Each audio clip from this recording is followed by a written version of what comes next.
So welcome everyone to Phoenix Books in Burlington, Vermont. My name is Renee Reiner. I co-own this bookshop with my partner and husband, Mike DeSanto. I am delighted to see you all here. We don't have one poet for National Poetry Month, which we happen to love. We have 4 poets for National Poetry Month, and we are very excited to welcome old friends and new friends. We have Daniel Lusk and Angela Patten and Leland, Kinsey, and Kerrin McCadden, and they will be reading for you. We're going to go for about 15 minutes each, and then back upstairs. You got that part, right? Fabulous. Thank you so much for coming. Leland's going to start you off. Look at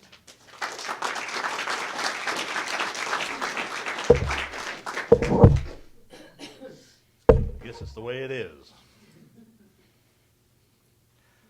I'm going to be reading from my new collection, Winter Ready. In the first poem that I'm going to read, I mention pointing, and for those of you who might not know, that's simply the process of replacing old mortar in any kind of masonry. Chimney swifts. Pointing the chimney, I startled, almost off the roof. Up shot from the flue's mouth like shrapnel from a mortar flew dozens of swifts, and flew higher like flinders from an exploding shell. Once the optical illusion of their alternate wing beats ceased, they soared, their tight cigar-like bodies and boomerang wings whirling in outside loops, Imelman turns, stalls, nosedives, hunting and eating on the fly. Then, since they cannot perch, ignoring me, they dove like dropped stones down the flue's mouth, but en masse looked like smoke returning to where I could not see them in the dark well. I could hear the scratching of their small claws, the bristly, bracing tails, the small sound and tiny echo of their twittering calls. I've sometimes found a nestling in the ashes, fallen, and no way to replace it. But these were post-breeders in some numbers, colonizing my creosote-stained, coal-spalled chimney that I'm trying to keep standing. The birds will migrate soon from this narrow room, this edifice I serve, which serves us well. I'll clean the hard and ashy residue of last year's fires. The stiff brushes for this work will also scrape away the few spit and twig crescents that, like fragile boats, floated their seasonal small white egg and nestling cargo over depths the living never plumbed.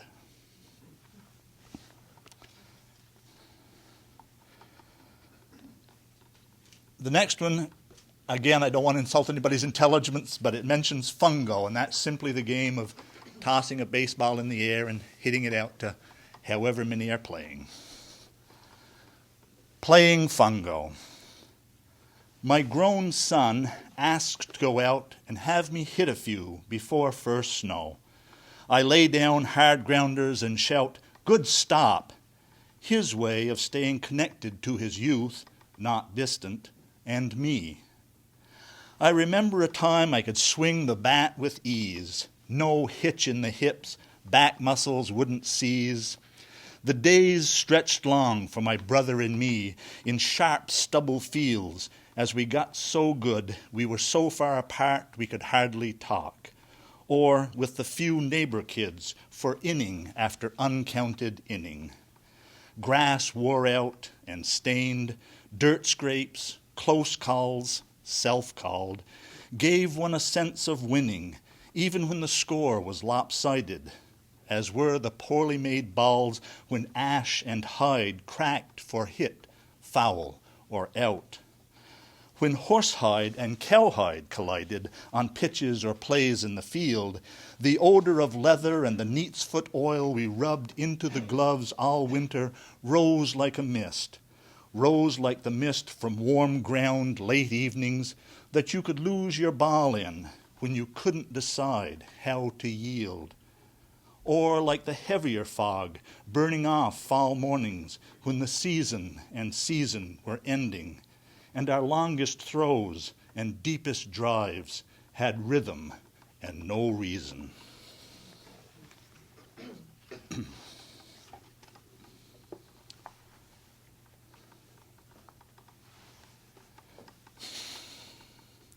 Fall light. The light in my dining room turns golden for 2 weeks each fall. I sit, read, and write in that room at that time of year. A north-facing room, usually slightly blue in tone, even when the sun comes in under the porch roof and through the side window early mornings. The tree's color does not rivet one, not the deep reds, various oranges, or the purples of the most striking trees, or especially those with variegated leaves, but draws attention nonetheless. For a time the tree stands a stately yellow, like the sun at height, if you could look at it. And that is the light the tree reflects and diffuses into my room through the huge leaded picture window the original housewrights thought to put looking out on the town thoroughfare. The sun, in its southern sphere now, hits the tree full on. Nothing much going on in the street beyond the hedge, this quiet part of the world's bustle, now in the tall maple shadow. But in here, illumination a painter might die for, a photographer would use filters to achieve, and which, in cinema, would be memory itself. The several million leaves, unnoticed each by each, fall after they shine and fade like individual frames in this part of the movie we call days, till the last one passes from the light into the rolling dark.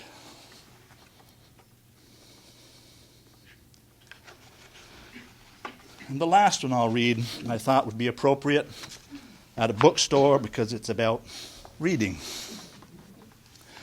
And the title is Reading. I used to read Farmer Boy to my boy, just as my mother read it to my siblings and me. But I sit on his bed in bright lamplight. My mother sat at the top of the stairs between bedrooms and read by candlelight and later flashlight, the wan column of light falling on each of us when she was done. The house had been wired during the war by rural electric, so only the downstairs was done, and poorly. She sometimes sat in brighter light, unseen by us, and played piano for us. Through the open stairwell door, music flowed, the reverse of cascades, rose up riser and tread the cold air well as she played slow jazz, show tunes, and fast-paced hymns. We slept after our chores while she and father finished theirs. I often sang to my son work songs from the 30s or protest songs from my own youth. The boy in the book knew cold, driving oxen in deep snow, cutting ice, as did we. Water in winter froze on our dressers, and the iron stove in the morning sat like fresh-dug Arctic ore. Wood's work for firewood or logs to sell often chilled hands and feet beyond feeling, but oh, the ache on its return. My son's known cold, but not that, or the purple swelling of frozen ears, or the agony of chilblains after outdoor winter work. But neither did his kinder childhood allow him to know the work he did helped pull the family through. Thank you very much.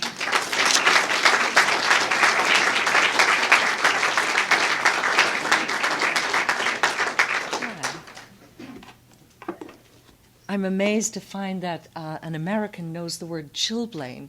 I thought that was, peculiar to Ireland and England. Great to hear it.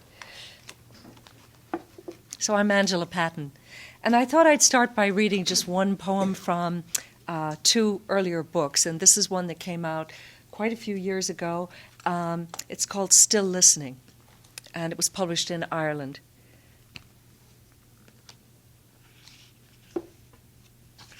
This is a poem called Holiness. How simple the structure of the human skeleton, naked as a tree after the leaves have fled.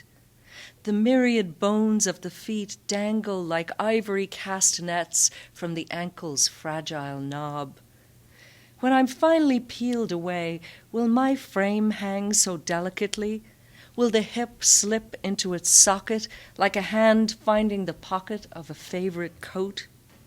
When I surface through sleep, a diver gulping air, and wash up in the cove of your arms that are two piers hooping a harbor, your tongue lapping like water against stones startles me into stillness. Oh, to have my bones worn down with touching, as stones are corroded by the constancy of water. To be polished to smoothness between a thoughtless thumb and forefinger, like the shrunken skull of an ancestor carried everywhere for luck.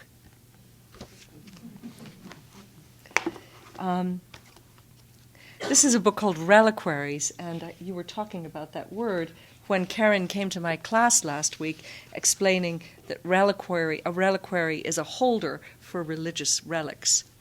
I wouldn't go that far about my poems, but there you are. This one is about birds. When Daniel and I moved out to the country quite a few years ago, my son said, "You used to be interested in books and films, and now you're just a bird nerd," which was terribly rude, but quite apt. This one's called Preponderance of the Small. Yesterday, the little cardinal's pointed hat caught my eye from the kitchen window. Then the blue jay in his bright cockade raced screeching across my field of vision as I stood there at the sink washing dishes and wool gathering, dreaming of spring. I noticed the strawberry pink stain on the gray shirt front of the purple finch, and the way the small birds blew about the sky like coal smuts when the chimney catches fire. Where I live, there is a preponderance of the small. Tiny paw and tail patterns etched across the snow, the delicate hoof prints of deer among the rocks, cavities created by that manic percussionist, the woodpecker, turned into dwellings for the red squirrel and the nuthatch. But it's always humanity that intrigues me, for all its shallow cruelties, its idiotic clinging to belief. I can't resist its elegant hinged jawbones, its complicated knees, its half-truths and fabrications, and this leaping music issuing from its mouth. In the beginning, the oracle reminds us, one should avoid trying to fly. The common vole carries the message, it is not well to strive upward, it is well to remain below.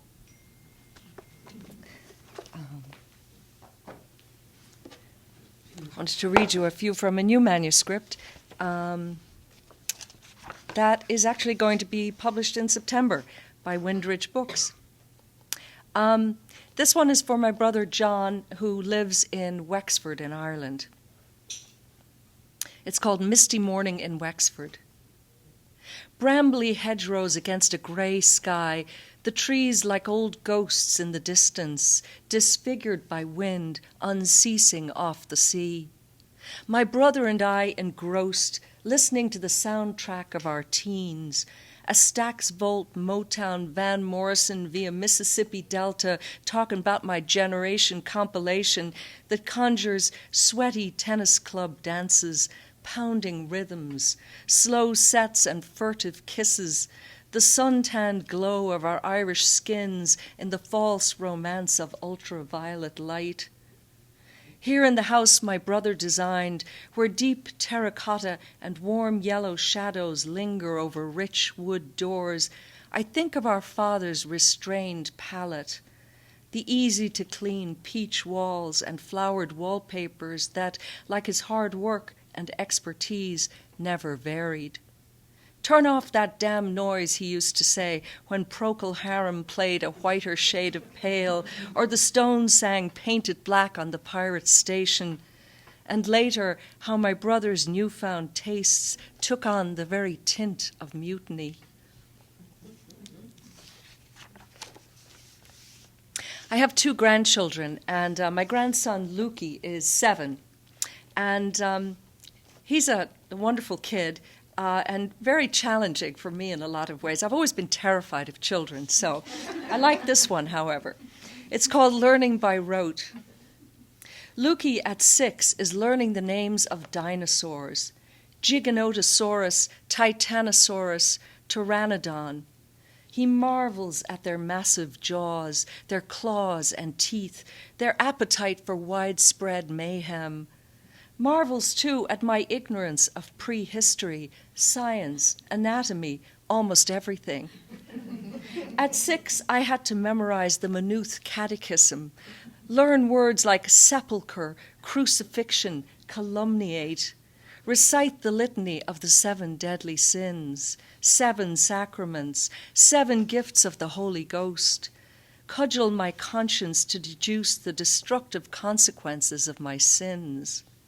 Lukey prefers the Cretaceous to the Jurassic period. I liked the names of obscure saints who were fed to lions in the Colosseum. He peoples new planets with Lego, colored pencils, paper. I mapped angelic choirs of seraphim and cherubim, thrones and dominions, virtues, powers, and principalities, laying up for myself treasures in heaven. Both of us true believers in what we are told, spectacular vertebrates, stupefying monsters, flying saints.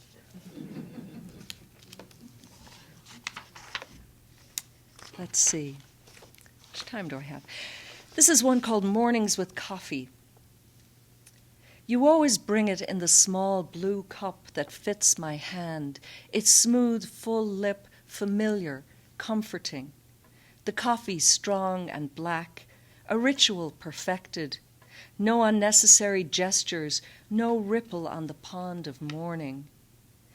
Once in another life, my silence masked the racket of the war inside my head, made mockery of domesticity, devotion.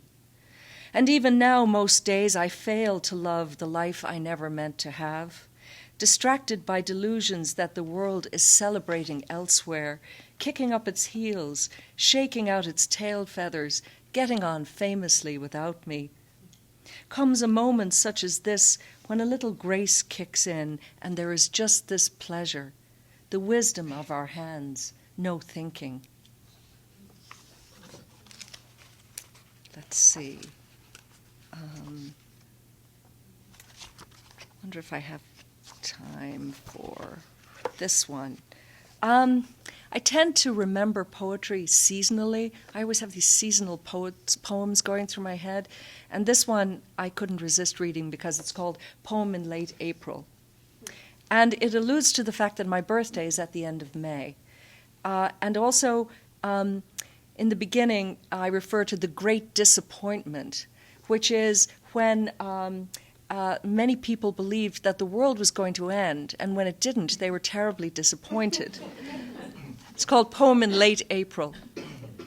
Just before the great disappointment, when the elect could still believe they had been singled out for salvation, just before the trees began flinging themselves into blossom, serving up dollops of raspberry sherbet and peppermint stick with clotted cream, and you walked around gawking upwards at each delectable concoction, tasting possibility on the breeze. Just before you could remember being still too young to imagine what it felt like to be old. You were riding the upswing of the seesaw, thrust up so high and wild, you forgot about lever and fulcrum, the ripening and the falling off. Just before the month your mother said was all for you, a gift so lovely it would take you all your life to take it in. Do I have time for one more? One more?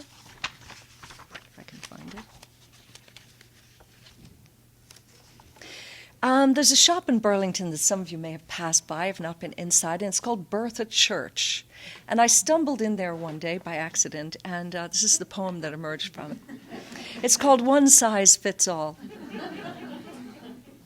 In the ladies' underwear shop, I paw through piles of padded, push-up, polka-dotted, wired and wireless contraptions in search of the smallest size.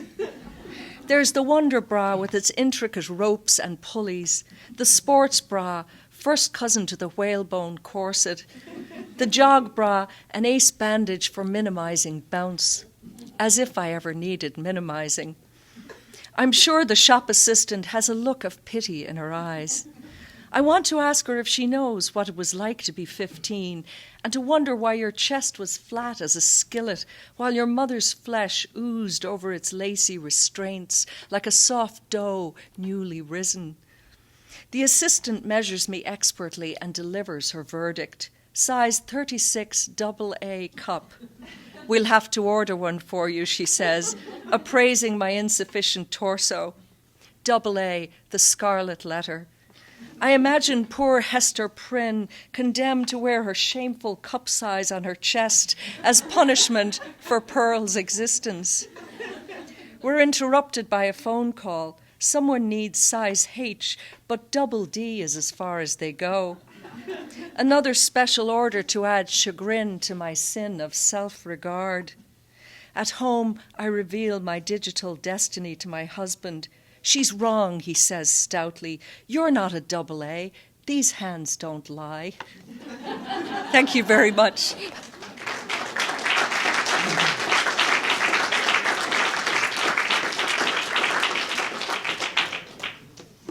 Hi. You know that feeling you get when you have a crush on somebody? You know, sort of warm feeling in your chest. That's how I always feel when I get the privilege of reading like this. I have a crush on all of you right now. Sort of this warm, inappropriately loving feeling for strangers. I'll read a couple of poems from my book and then a few poems from a new manuscript I'm working on. Bone China. I raise a glass at a friend's house. Everyone toasts their day, and I toast this day that is not a day. I raise a glass. I always wanted a long marriage.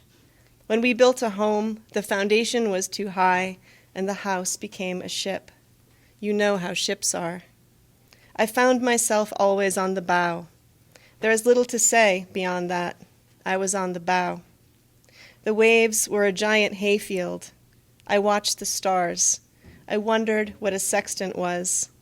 I leaned my hips against the porch rail during storms. Yes, of course, my hair whipped in the wind and mist. Sometimes I wore a dress. I was a tragic figure. I watched for land. Today, though, we toast other things, not my wedding anniversary, which no longer exists, like the marriage. I wonder if everyone can see the black hole of it right next to me. We raise glasses to our health, the weather, new jobs. The back deck is old and weathered. The children capped in inner tubes and capsize in the pool below. We toast new tattoos, phone apps, things we should get to someday, upcoming trips, the late June sky. Let's raise our glasses to this little beast next to me. My little emptiness. See how it follows me around today? I can't help wanting to offer it something. The world says china. That is our gift. The best china is made from bone. Mix the bones of cows with clay and feldspar. My friends keep going around the circle, offering wishes and clicking pints, while in some alternate universe, he and I, the man himself and I, continue what we had abandoned. I hold out my hands, which are full of bone, and he holds out his, and we grind them, those tools, down to bone ash, then slurry. Before long, we are tired, like we always were, and nap under the black willow. This is a kind of dance that happens in other worlds, where what is on the inside is turned to the outside, and little by little, we become ugly and strange. Our bones become racks, and the wind comes through them. The music is old. When we wake up, we are tangled, useless, our bones confused and mixed in a heap. When the rain kicks up, we are already translucent. Everything has been ground to a powder, and we can do nothing, not one single thing. The bones of cattle are greater than we are. In the end, I am a platter. I lose track of what he becomes, but I know that if you flick our edges with your thumb, we ring like bells. I always wanted a long marriage, grown children organizing surprise parties every 10 years, tins of casseroles lined up on tiny sternos. When I set out my dinner plates later, way up north, and the manure trucks amble by late into the summer day, I hold each plate up to the light to see my hand through it. The Indian paintbrush is blooming.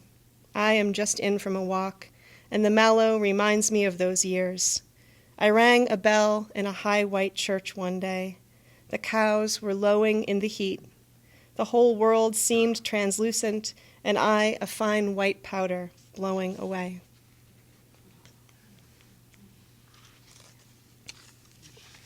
When I finished writing that poem, an enormous maple tree fell right in front of the table where I was writing. I just barely missed the house, just kabam. Okay. Second cut. I want to put this nectarine and these hayfields into this poem, the valley filled with chainsaw music, tree limbs objecting, the saw singing like a throaty bird. I want to put in last night's red sun that the camera couldn't catch. No matter how many times I tried, it just looked like the moon.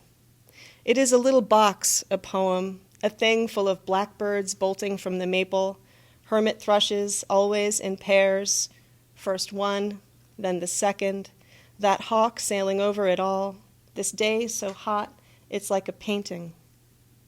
In paintings of haying, the masters often chose the colors of maps, peaches and blues and soft greens, as if the world were a guide to itself, the hayrick a country, the bales, the hay wagon, even the men, the beasts, all governed spaces, places to spend time, regions, all of them, discovered and charted, the painter saying, here, this is the way here, so that your heart had a place to land.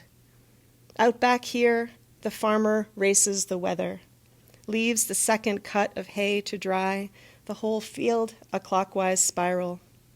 Day and night, there is a tangle of men in the valley, not the white-shirted, rope-belted men from the paintings, shirtless men on tractors, four-wheelers, in pickup trucks, on hay wagons, wiry and filed, sweet like second-cut hay. The word hay means hewn, cut, hewan, second cut, like the ridgeline on the way home, where above one ridge there is another, darker, the same shape, saying first, second. This old word for hay looks so much like heaven, I am confused. First, there was someone, a husband. Second, there was you. The second cut is always sweeter, something these old farmhands will tell you, sure as shit over a beer, or by the gas pumps at Stones, the vowel sounds they make growling like engines, their eyes warm as the late sun I couldn't catch.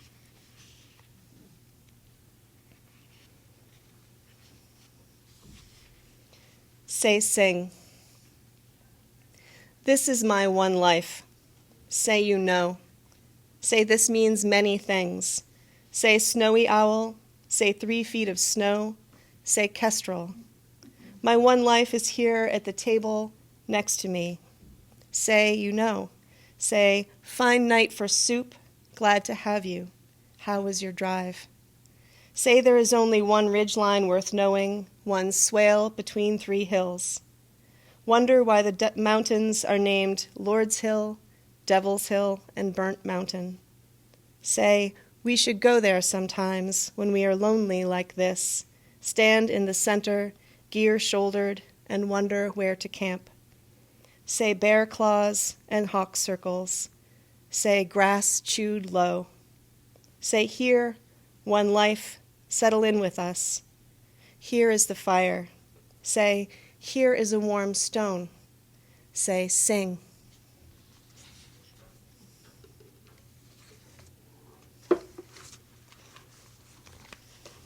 This podium is dizzy-making. So passerines, the word passerine is, I think it's order. I'm not a scientist. It's the order of songbirds. It's the family that songbirds are in. This is called passerines.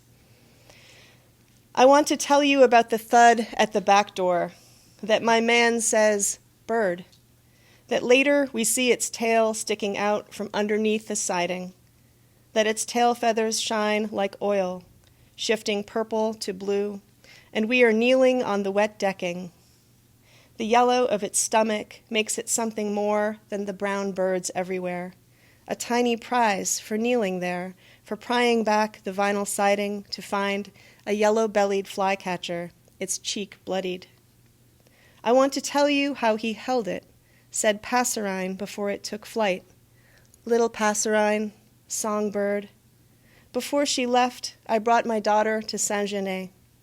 There were swallows like boomerangs near dark, like here, like everywhere I go. I want to tell you about the neighbor, the scientist, who said they were swifts, not swallows. Swallows are passerines, but swifts are not. Passerine, I had thought. Passerine, a more future verb tense for to pass. A tense I can't know yet, a passing I can't understand. The order passerine is a mess, the scientist said. It's impossible to track their evolution.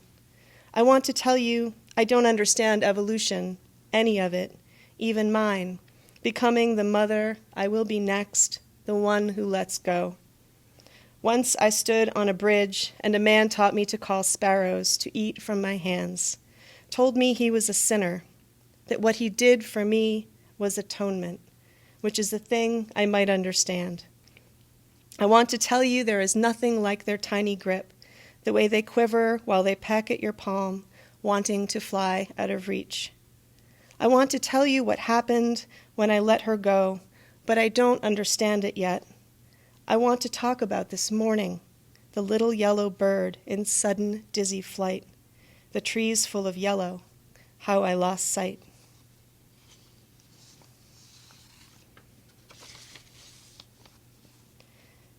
This is called Epistle Leaving. Dear train wreck, dear terrible engines, dear spilled freight, dear unbelievable mess, all these years later, I think to write back.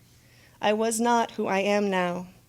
A sail is a boat, a bark is a boat, a mast is a boat, and the train was you and me. Dear dark, dear paper, dear files I can't toss, dear calendar and visitation schedule, dear hello and goodbye. If a life is one thing and then another, if no grasses grow through the tracks, if the train wreck is a red herring, if goodbye, then sincerely. Dear disappeared bodies and transitions, dear edge of a good paragraph. Before the wreck, we misunderstood revision. I revise things now. I teach pertinence. A girl in class told us about some boys who found bodies on the tracks, then went back and they were gone, the bodies. It was true that this story was a lie, like all things done to be seen. I still think about this story, what it would be like to be a boy finding bodies out in the woods, however they were left, and think of all the ways they could be left. There I was, teaching the building of a good paragraph, dutiful investigator of sentences, thinking, dear boys, dear stillness in the woods, until, again, there is the boy I knew as a man whose father left him at a gas station. And unlike the lie of the girl's story, this one is true, left him there for good. Sometimes this boy, 9 and pale, is sitting next to me, sitting there watching trains go past the gas station in Wyoming, thinking there is a train going one way and a train going the other way, each at different and variable speeds. How many miles will it be before something happens that feels like answers when we write them down, like solid paragraphs full of transitional phrases and compound complex sentences, the waiting space between things that ends either in pleasure or pain. He keeps showing up, dear boy, man now, and beautiful like the northern forest, hardwoods iced over. Thank you.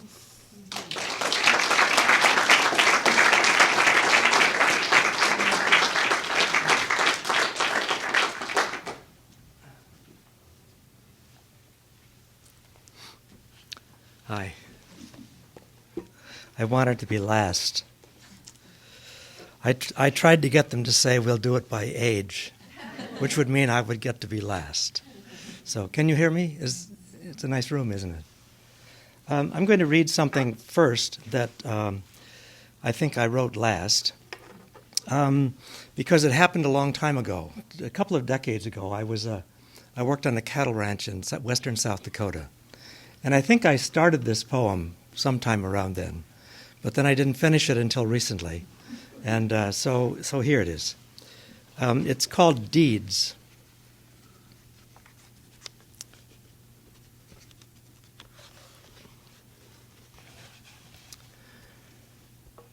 No song but breathing, and no heat but bodies.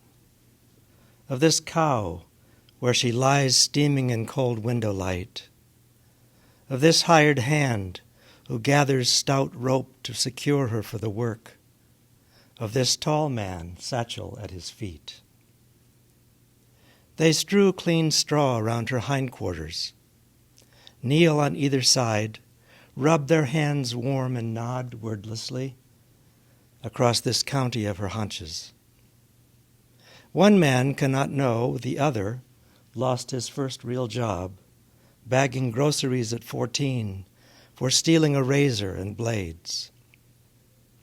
One cannot know his accomplice drowned a litter of kittens when he was 10 to see how animals die.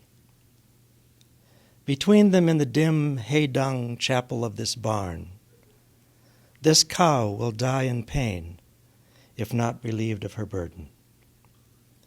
The veterinarian's needle penetrates the bony ridge of her spine, and vertebra by vertebra inches upwards from her tail.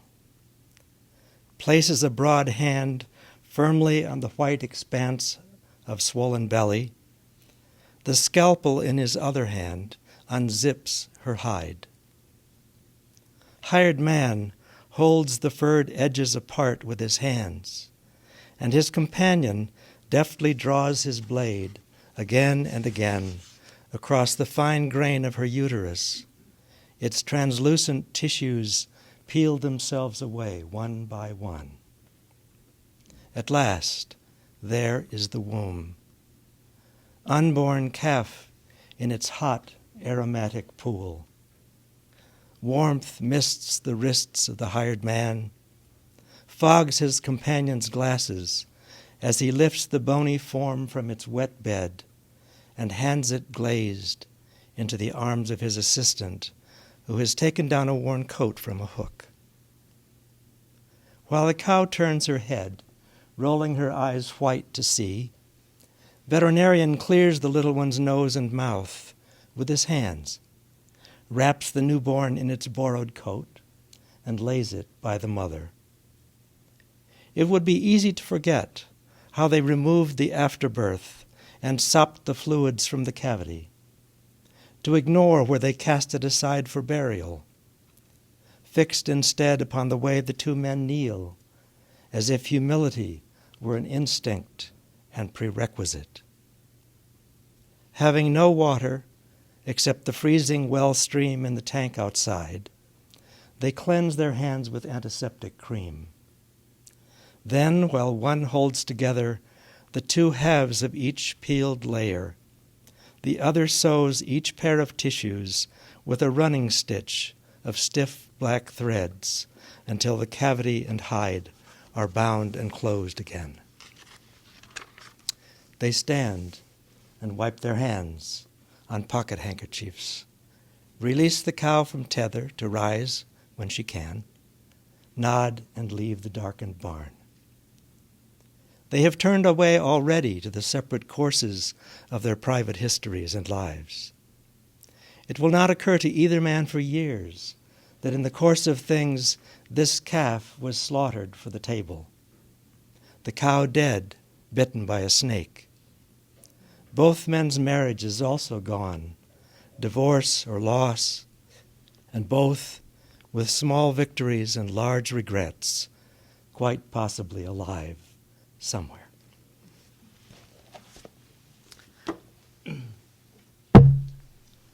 So that's an old new poem.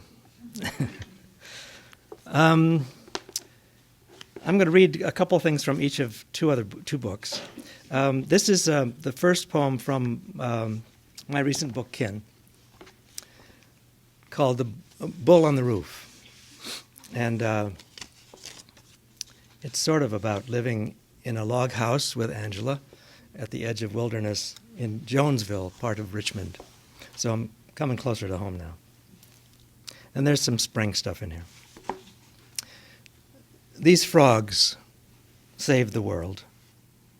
These frogs fornicating in the lonely pond. And these others singing all night in the trees. They saved the world for silence. All summer the rock cliff rises behind the woods in secret, looming behind birches and oak saplings, their murmuring shadows suggesting voices of soft-furred women in trees, their elegant tails draping the branches. These are images from a dream I want not to wake from, a dream where all the women's breasts freshen, and I am the only child. High overhead, bursts of east light between stiff trunks thrust up from roots anchored in rock, penetrating the hidden places, as if winter lived in a small house there, next door to wind that blows only at night. Among these wet caves, there is nothing I'm afraid of. Not the yellow-spotted salamander in the mud, not the libidinous jack in the pulpit. I fold my clothes, unfold my body on a sun-drenched rock and listen to the hairy woodpecker at work. One day, when earth is exhausted with pushing up and weary of swallowing, when grouse tire of drumming, when the brown-headed cowbird has flown off with his bell and the nests are empty, when you and I are like animals of the forest, sated with heat, when leaves give way to the rain and weight of the sky, we will go indoors and wait for the snow. Winter will descend from its house. The cliff will move closer with icy teeth, huge in its power. We will turn our backs and sit close to the fire. We will hear the bull on the roof.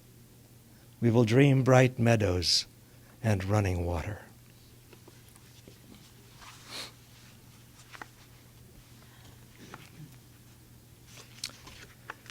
Here's another, this is a sort of spring poem, I suppose. At least at our house it is. The Bellbird. Incidentally, I don't know if you know what the brown-headed cowbird sounds like, but for most people, the brown-headed cowbird is anathema, is the hated bird, the one who lays its eggs in other birds' nests, and then the bird grows up and it kicks all the babies out and it survives. But if you listen to the brown-headed cowbird sing, and it doesn't so much sing as burble, it sounded to me when I listened to it like if you dropped an ice cube from a height into a crystal glass of water, that's what the brown-headed cowbird sounds like. You can see why I was fond of this bird, even though everybody else hated it. So, the bellbird. Snow patch is nearly gone. Brown-headed cowbird is back with his comely mate and the glass harp. The floor of the woods is alive with noise. We wintered well. There was bread and wood for the fire and fresh water. Today, 6 geese in the field and 1 in the flood. We planted our garden, 1 row each of onions, lettuce, and carrots, 2 hills of cucumbers, zucchini for the blossoms. A hawk strutted in and out of the clearing to jeering of jays. Cowbird withdrew and swallowed and rang. There is no sound of grouse drumming. Mother is still gone. Back home, people like to say things like, 6 months to the day. The world is green now and promising. This is the answered prayer. So after living for more than a dozen years in the woods at the base of the cliff and writing about everything that showed up, the moose, the bobcats, the porcupines, everything, I discovered Lake Champlain. Angela likes to say that Samuel de Champlain discovered Lake Champlain in 1609, and I discovered it in 2009. But I spent a couple of years doing research on the lake, and one of the things I discovered was that it isn't just that gorgeous place that we have wonderful recreation. It's not that just beautiful sunsets, but underneath the lake, it is alive. And so I wrote this book partly called Lake Studies, partly to emphasize from my part the fact that the lake is a living organism and needs our care and attention.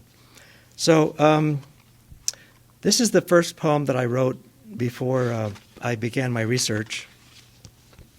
I'd spent a number of hours standing in the Echo Center downtown and staring into those aquaria, looking at the big fish and the little fish, and becoming friends as well, you know how fish are.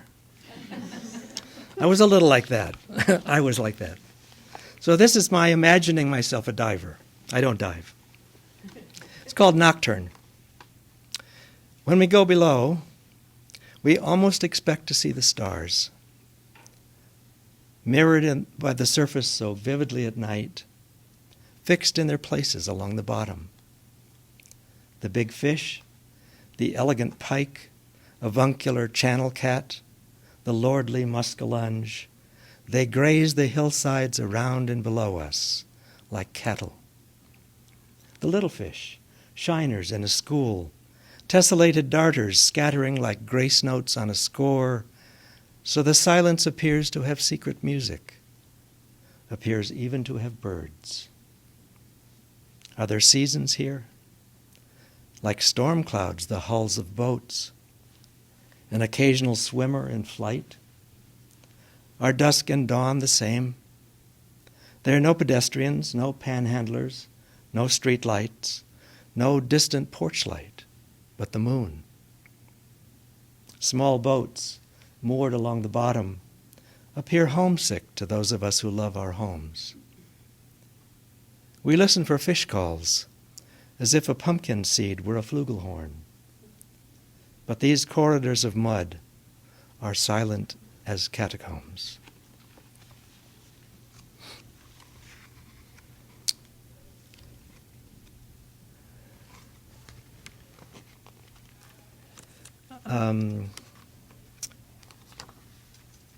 I was challenged when I first began to do this research by friends who said, "So, you're going to write about Champ?"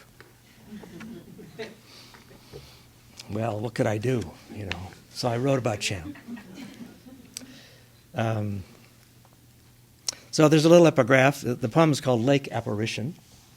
There's a little epigraph that goes, eyewitness accounts periodically revive an ancient legend of a lake monster known locally as Champ.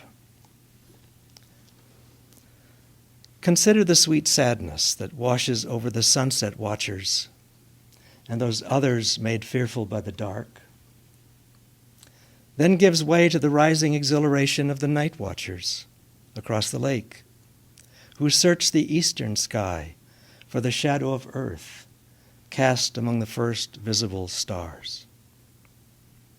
Perhaps the lake, like the glacier, its forebear and progenitor, is a manifestation of silence, keeping its poetry as it keeps its history, out of time, in an envelope of silence. Far below, deep in shadow, humans must depend upon gestures and all are mimes, humans, animals, fish, speaking silence to silence.